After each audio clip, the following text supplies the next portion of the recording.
Do you have PDF reference documents you want to see while working within Scrivener?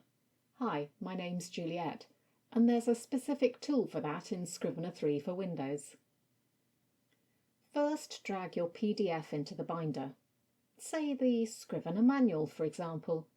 The PDF will automatically display in the editor as it would with any other document you imported. There are a couple of specific tools down the bottom of the editor where you can bring up the TOC and change pages.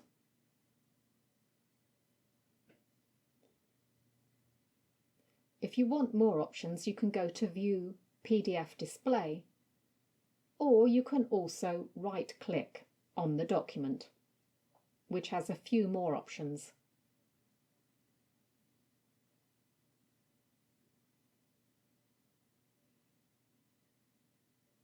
And of course, you can split screen to view your PDF and your manuscript at the same time.